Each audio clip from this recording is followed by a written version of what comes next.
चलिए बुलेटिन की शुरुआत करेंगे, जहां प्रधानमंत्री नरेंद्र मोदी आज नागपुर दौरे पर रहे। 25 साल बाद किसी प्रधानमंत्री के इस दौरे को बेहद खास माना जा रहा है।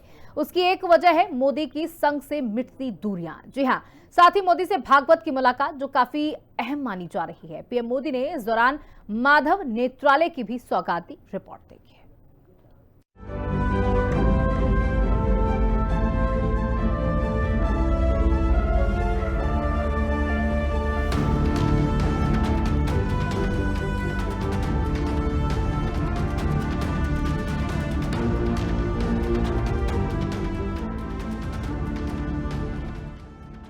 सियासत में पहली बार संघ के द्वार पहुंचे सरकार।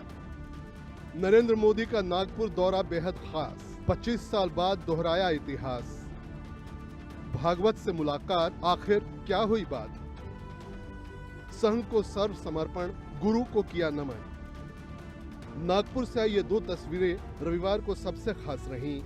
100 साल के संघ ने नरेंद्र मोदी को याद किया और सरकार संघ के द्वार पर पहुंच गए। जी हां, प्रधानमंत्री नरेंद्र मोदी नागपुर दौरे पर रहे, जहां उन्होंने राष्ट्रीय स्वयंसेवक संघ के संस्थापक डॉक्टर केबी हेडगेवार के स्मारक पर श्रद्धांजलि अर्पित की और दीक्षा भूमि में डॉक्टर BR अम्बेडकर को भी नमन किया। आपको बता दें कि प्रधानमंत्री नरेंद्र मोदी की यात्रा गुड़ी पड़वा उत्सव के उपलक्ष्य में राष्ट्रीय स्वयंसेवक संघ के समारोह के अवसर पर हो रही है।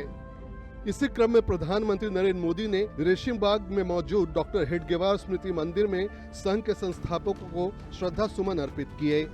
इसी स्मृति मंदिर में RSS के दूसरे सरसंघचालक माधव सदाशिव गोलवलकर यानी गुरुजी का स्मारक भी मौजूद है। इसके साथ ही प्रधानमंत्री नरेंद्र मोदी दीक्षा भूमि भी गए, जहां 1956 में डॉक्टर बाबा साहब अम्बेडकर ने हजारों अनुयायियों के साथ बौद्ध धर्म अपनाया।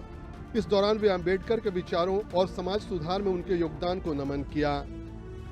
इस दौरान प्रधानमंत्री नरेंद्र मोदी ने चिकित्सा के क्षेत्र में नई क्रांति, माधव नेत्रालय प्रीमियम सेंटर की आधारशिला रखी। ये माधव नेत्रालय आई इंस्टीट्यूट और रिसर्च सेंटर का एक नया विस्तार होगा। इसे साल 2014 में गोलवलकर की याद में स्थापित किया गया। इस सेंटर में 250 बेड का अस्पताल होगा, 14 आउट पेशेंट डिपार्टमेंट यानी OPD, 14 हाईटेक ऑपरेशन थिएटर होंगे। ये नेत्र चिकित्सा के क्षेत्र में सभी सेवाएं प्रदान करेगा। इसके साथ ही युद्ध की ताकत, सशक्त भारत। पीएम मोदी ने solar defence and aerospace limited के आयुध निर्माण प्लांट का दौरा भी किया। यहां नए बने 1250 मीटर लंबे और 25 मीटर चौड़े एयर स्ट्रिप का उद्घाटन किया गया। ये ड्रोन के उड़ान परीक्षण और युद्ध सामग्री के परीक्षण के लिए इस्तेमाल किया जाएगा। इसके अलावा लाइव युद्ध सामग्री और वॉरहेड टेस्टिंग सुविधा का भी उद्घाटन किया गया, जहां गाइडेड मिसाइल और बाकी आधुनिक रक्षा उपकरणों का परीक्षण होगा। इससे पहले प्रधानमंत्री नरेंद्र मोदी के नागपुर दौरे को ध्यान में रखते हुए स्पेशल प्रोटेक्शन ग्रुप यानी SPG और नागपुर पुलिस ने सुरक्षा व्यवस्था की फुल रिहर्सल की।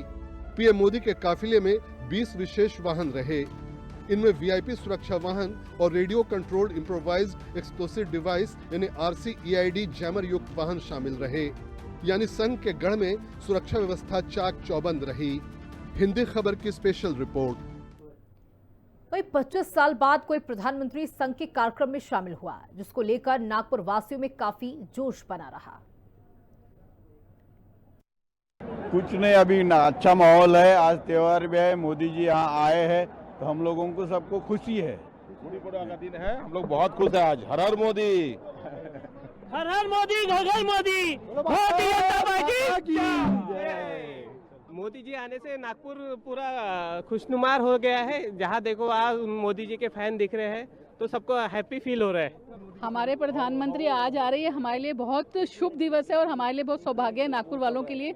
आज हिंदू नव वर्ष प्रारंभ हुआ है और आज सिंधियों का भी नया वर्ष है, आज महाराष्ट्र का नया वर्ष है। ये सब चीज़ों के साथ मोदी जी का यहाँ पर आना ये बहुत ही शुभ संकेत देता है और नागपुर के लिए बहुत खुशी की बात है। स्वाभिमान है हमें कि हमारे पंत प्रधान आज के दिन हिंदू नव वर्ष के दिन नागपुर में पधार रहे हैं। बहुत खुशी है कि हमारा सौभाग्य है कि आज नरेंद्र मोदी जी आज गुड़ी पड़वा के दिन यहाँ आमंत्रण, हमें मौका मिला कि उनको स्वागत करने के लिए। ऐसे महान इंसान के लिए हम क्या बोल सकते ज्यादा। आज मोदी जी नागपुर में आ चुके हैं इसके उस उपलक्ष्य में भारतीय जनता पार्टी के पूरे कार्यकर्ता जोश और हौस के साथ में इस चौक के अंदर में हम जमा हो चुके हैं। उत्तर नागपुर की ओर से हमें ये चौक दिया गया था और जो मोदी जी है, मोदी जी का जो कार्यकाल चालू है अभी, वो कार्यकाल में भारत देश के सभी लोग खुश हैं। इस उपलक्ष्य में पहला जो दिन है महाराष्ट्र का नए साल के दिन नागपुर प्रधानमंत्री है, मैं उनको बहुत बहुत शुभकामनाएं देता हूँ। पहले तो मैं सबके पहले नव वर्ष की शुभकामनाएं देना चाहता हूँ। मोदी जी जो आज आए हैं अपने संघ परिवार के इसमें आए हुए हैं, और उसके बाद आज हमारा दिन ऐसा है, गुड़ी पाड़वा का दिन है, संघ केशव बड़ीराम पंत हेडगेवार का जन्मदिन है। उसके उपलक्ष्य में मैं सभी मीडिया भाई और सभी कार्यकर्ता को शुभकामना देता हूँ। मेरा नाम नायक नीलकंठ व्यास है और आज हम नए वर्ष की शुभकामनाएं, हमारा जो हिंदू जो वर्ष आज शुरू होता है, और आज हमारे लोकप्रिय प्रधानमंत्री जिन्होंने हमें ORP दी है, साथ ही हमें 10 साल से जो सम्मान मिल रहा है, आज हमारे पूर्व सैनिकों को जगह जगह पर सम्मान दिया जाता है। चाहे 26 जनवरी हो या 15 अगस्त हो, हमारे पूर्व सैनिकों को वहाँ पे झंडा वंदन के लिए बुलाया जाता है। ये सब कुछ परिवर्तन हमने 10-11 साल में देखा है। आज जो सम्मान मिल रहा है उसी के कारण उत्साह के साथ हम पूर्व सैनिक यहाँ पे इकट्ठे होकर हमारे प्रधानमंत्री का वेलकम करने के लिए इकट्ठे हुए। हमारे प्रधानमंत्री इसी प्रकार से, चाहे वो पाकिस्तान हो, वहाँ पे जाके जो सबक सिखाते हैं, ये हमारे आदर्श है। और जो उन्होंने कार्य किया पूर्व सैनिकों के लिए, सेना के लिए और देश के लिए, यह अविस्मरणीय है। इसलिए आज हम उनका वेलकम कर रहे हैं। आज भारत के यशस्वी पंतप्रधान नागपुर आ रहे तो हमें बहुत गर्व की बात है, इसलिए हम सब माजी सैनिक इकट्ठा हुए हैं उनका स्वागत करने के लिए। आज हम सभी पूर्व सैनिक, यहाँ के नागपुर वासी, गुड़ी पाड़वा के पर्व कर हमारे नागपुर में प्रधानमंत्री जो पधारे उनका स्वागत करने के लिए बड़ी संख्या में हमारे पूर्व सैनिक यहाँ पे पधारे, और नागपुर में हमारे लोकप्रिय प्रधानमंत्री का बहुत बहुत स्वागत है हमारी तरफ से। हमारे प्रिय प्रधानमंत्री भारत के आ रहे हैं, हम उनको देखने के लिए और उनका स्वागत करने के लिए आज हम पूरे सैनिक परिवार आज यहाँ पे जमा हुए हैं, और हम चाहते हैं कि प्रधानमंत्री से आज हमारी मुलाकात हो और सबको गुड़ी पाड़वा की शुभेच्छा। प्रधानमंत्री बनने के पहले वो नागपुर गए हैं, संघ कार्यालय में गए हैं, और जब प्रचारक थे तब तो बहुत बार गए होंगे, रहे होंगे नागपुर कार्यालय में। तृतीय वर्ष के समय में तो रहे होंगे 30 दिन। तो ये अपने आप में एक बहुत बड़ा महत्वपूर्ण विषय है। 2 बातें हैं इसमें। एक तो उनका वहाँ पर जाना, वो भी शताब्दी वर्ष में जाना, ये अपने आप में एक बहुत विशेष बात है। दूसरी बात, संघ का 100 वर्ष पूरा हो रहा है, तो संघ के अनेक कार्यक्रम होने वाले हैं, और संघ के बारे में, संघ का भी एक देश के बारे में अनेक विषयों पर संघ के विचार हैं। इन सभी विचारों को एक प्रधानमंत्री के तौर पर आगे ले जाना, इसको एक राजनीतिक कार्यक्रम के अंतर्गत इन विषयों को आगे ले जाना, ये मोदी जी कर ही रहे हैं। यह काफ़ी महत्वपूर्ण तो है ही, ऐतिहासिक भी है, और प्रत्येक स्वयंसेवक के लिए एक आनंददायी क्षण भी है।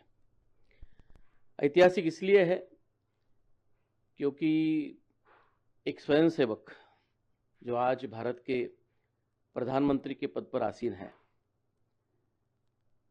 उसके आराध्य को अपनी भाव सुमनांजलि अर्पित करने के लिए एक ऐसे विशिष्ट दिन पर और स्मृति मंदिर आ रहा है, जो दिन संघ के संपूर्ण यात्रा में एक महत्वपूर्ण दिन माना जाता है।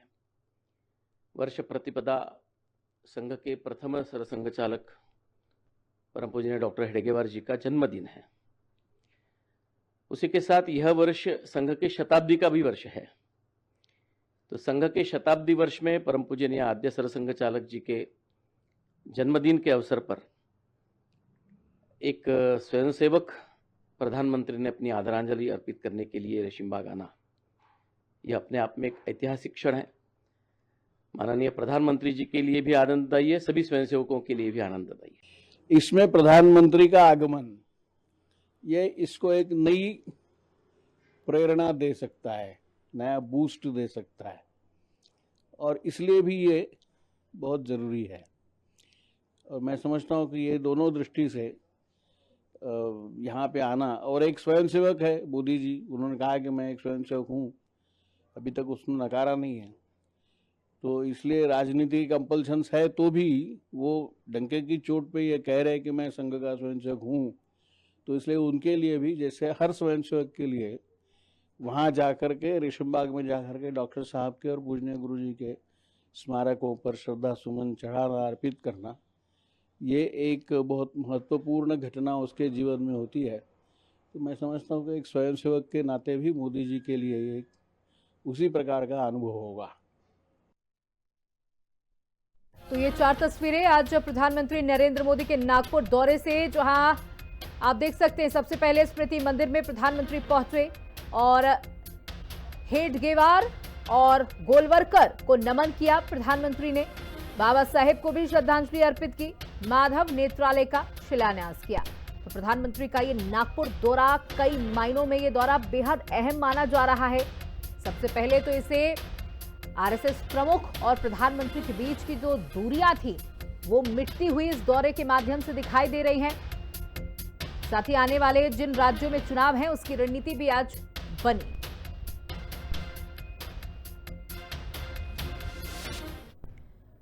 तो बता दें कि आज प्रधानमंत्री नरेंद्र मोदी जब नागपुर पहुंचे तो वहां पर लोगों में खासा उत्साह भी देखने को मिला। और बता दें कि आज प्रधानमंत्री नरेंद्र मोदी ने नागपुर को बड़ी सौगातें दी हैं, जिसमें नेत्रालय शामिल है। सुनिए क्या कुछ आज प्रधानमंत्री ने कहा। अभी हमने माधव नेत्रालय के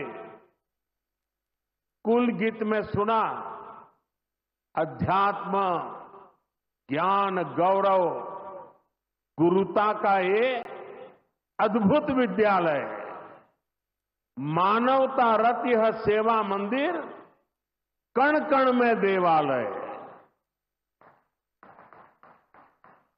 माधव नेत्रालय एक ऐसा संस्थान है जो अनेक दशकों से पूज्य गुरु जी के आदर्शों पर लाखों लोगों की सेवा कर रहा है। लोगों के जीवन में रोशनी लौटी है। आज उसके नए परिसर का शिलान्यास हुआ है। अब इस नए परिसर के बाद इन सेवा कार्यों को और ज्यादा गति मिलेगी। इससे हजारों नए लोगों के जीवन में प्रकाश फैलेगा, उनके जीवन का अंधकार भी दूर होगा। मैं सेवा कार्य के लिए माधव नेत्रालय से जुड़े सभी लोगों को उनकी कार्य की, उनके सेवा भाव की सराहना करता हूं और मेरी तरफ से अनेक अनेक शुभकामनाएं देता हूं। वहीं इस दौरान आरएसएस प्रमुख मोहन भागवत ने कहा कि संघ हर वक्त हर दम देश सेवा में तैयार रहता है।